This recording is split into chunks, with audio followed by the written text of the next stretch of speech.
రాత్రి వేళ కామాక్షి ఆయన పడుకున్న దగ్గరికి వచ్చి తట్టి లేపింది. ఆయన లేచారు. కేశపాశాన్ని తీసి ఇలా చూపించి ముట్టుకో, ఆయన ఇలా ముట్టుకున్నారు. జిగురుగా ఉంది. ఏమ్మా జుట్టు జిగురుగా ఉందన్నారు. పాలు పోసి వెళ్ళిపోయావు. అమ్మా నీ గుడి పునర్నిర్మాణం చేయాలని తాపత్రయపడ్డానమ్మా అన్నారు. ఏమయ్యా, గుడి పునర్నిర్మాణం చేయడానికి నువ్వు సంపాదించాలా? నన్ను అడిగితే నేను ఇవ్వను.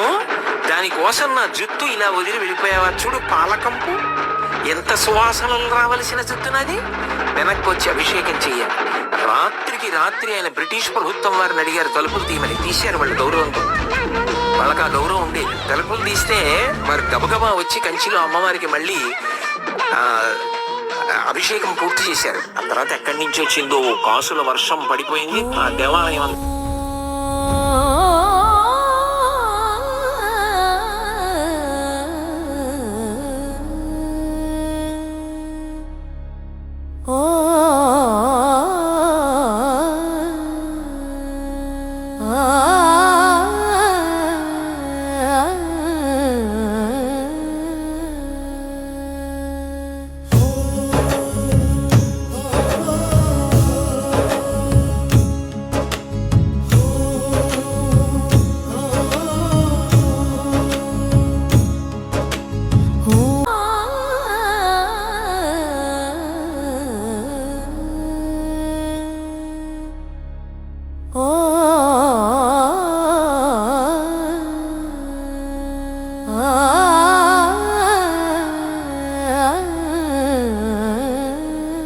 నా బిడ్డలారా, నిరుత్సాహాన్ని వీడండి.